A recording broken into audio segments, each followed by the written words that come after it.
to Madison, Wisconsin, to Smart Studio. And it's like, oh God. But We so rented you a that was house. Yes, that's right. You guys tricked us too, because like the first few nights we're at the Edgewater Hotel, and we had a suite called the Admiral Suite. Yes, very posh.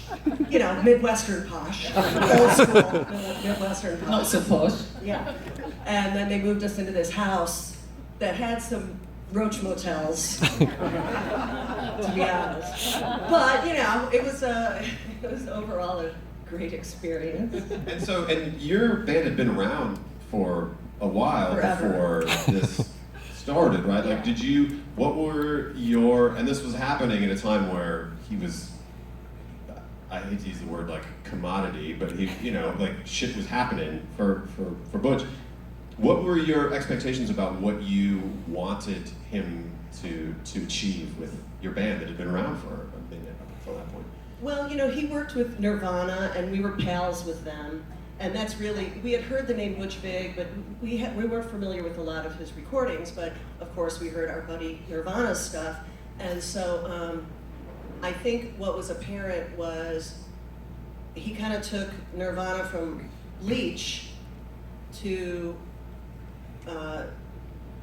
never mind, what's the name of that one? Never mind. So, that little thing. anyway, but I think that Butch has a knack for pop, and I think that that's what we were lacking. My drummer and I loved pop, but we felt like we had to be very aggressive and put the pop to the side and just be like a heavy, aggressive, kind of tuneless band. And then Butch kind of heard the infancy of some songs and was like, that's very catchy, actually, and we can make that even more catchy. So I think Butch had a pop ear that we sort of needed. And I think maybe he helped Nirvana with that too, to kind of not be embarrassed by that pop stuff, but to enhance that thing and to be less insecure about that. Does that make sense? Absolutely. Would it be okay? Would it be out of place for me to ask about the bookie situations that came knocking? Are we talking ponies? Are we talking college basketball? The L7 sessions were effing crazy. We did, and it really did what Danita said. It started organically. They were coming by Sound City when Nirvana was recording. And that's how we met. And then I got to be good friends with Charles from Slash, who was one of the guys who worked under whatever the Charles guy, Gagne. yeah, who was fantastic. And he said, you got to do L7. And I knew of your stuff, of your previous singles and in the earlier records, and it just seemed like a cool organic thing to do because they were fucking badass and really cool. And I think we spent about a week at Sound City tracking because the drum room is fantastic, and then we went back to Smart because of budgetary reasons. And we weren't as fantastic as D, our drummer. So it's like, oh, we can send them to Madison.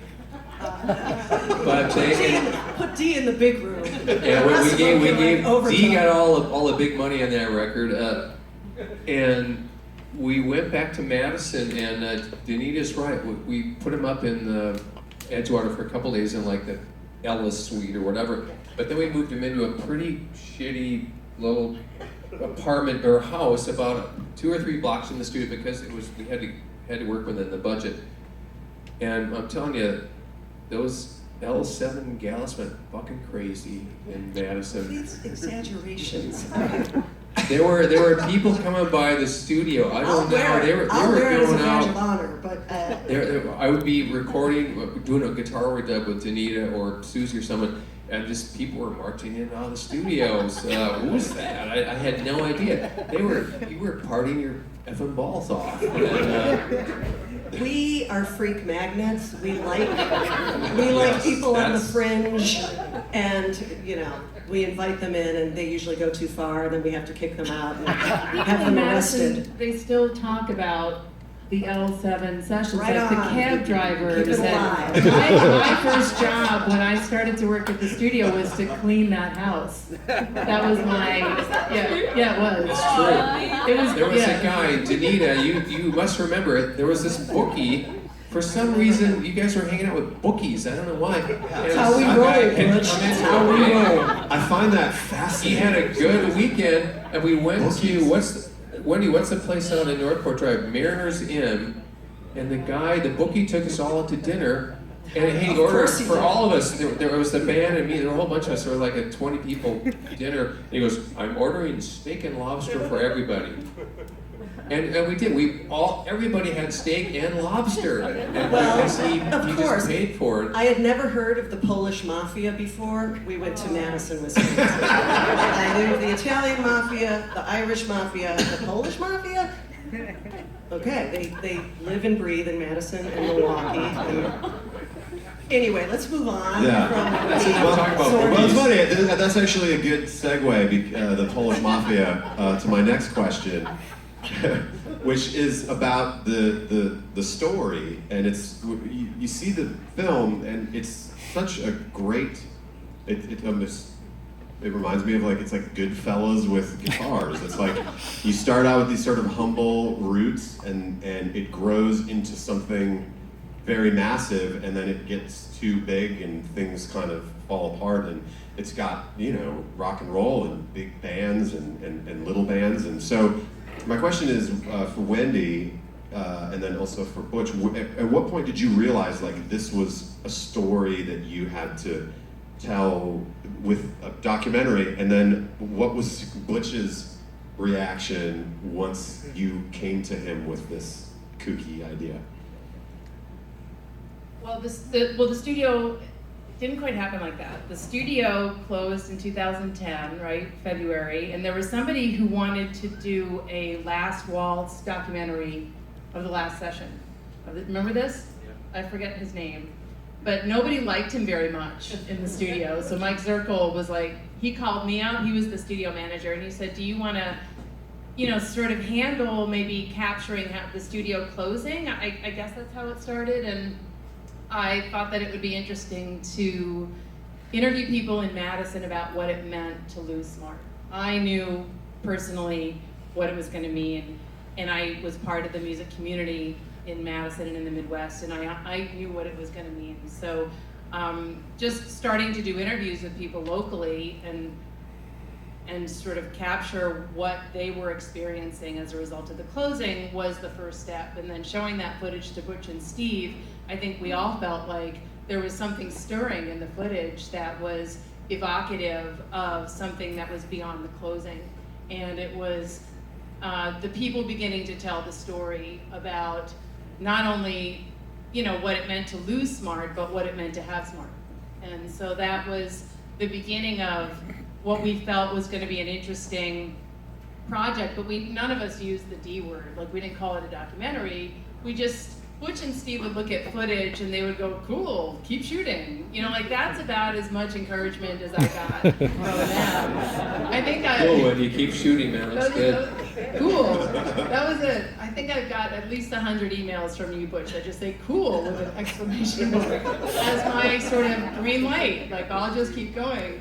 And then I cut a trailer. I think Butch, you said, "Why don't you put together something that would be a slice of the film?" I did that. I showed it to Butch and Steve, and then we felt like it was going to take on something a little bit more substantial. And he said, "Why don't you come out to LA and talk to Danita, talk to Shirley? You were working on Wasting Light, I think, or were you working at the analog record with Dave Grohl?" Wasting Yeah. Light. And so it sort of that's how it became a larger project. Again, it was a documentary, but it was just a very strange evolution to where it is today. And it almost didn't happen a couple of times, right? Whether it was sort of lack of kind of footage the right kind of footage that you were looking for, or the Kickstarter campaign, or wasn't there at some point too where they were trying to set you up with real Hollywood producers to kind that of. was the problem. I think Wendy doesn't do well with authority. I think I placed a lot of value on the story, and I placed a lot of value on my ability to kick and scream my way through doing it. And it was difficult when other people came on board because it was it had become personal, and Butch and Steve were far away, and I was sort of on my own, but trying to sort of chaperone the story. I never felt like I was imposing my story as much as just trying to extract what was really profound about all the connections that people had, and how important this period of time was, not just SMART, but how important this period of time was in the story of American independent music. Yeah. Question for Shirley. It was alluded to in the film that the first meeting at SMART could be, let's just say, awkward, I guess is maybe a word that comes to mind. After that, at what point did you realize that these guys were some people that you could really be in the trenches in a band with and make it work? And then also even beyond that, at what point did you realize like the sum of the parts are bigger than the whole of this band, and that you could actually really go on to have real success? Well, first of all, I mean, I heard Anita's band. I can remember it as though it was yesterday. My best friend's house, sitting in her kitchen. We turn on Radio 1 and Pretend That You're Dead's on the radio. And I remember thinking, sounds so cool. And like hearing, like I tuned into them because I'd read a lot about them in the NME. Melody Maker sounds about this riotous bunch of girls with a feminist, hardcore feminist agenda. And by feminist, I don't mean how the media wants us to believe feminists are, but as in there was a bunch of girls who were not playing these conventional roles that I had become so accustomed to having to endure, and I was sick of it. And I saw Danita's band, and I remember just thinking, whoa, what is this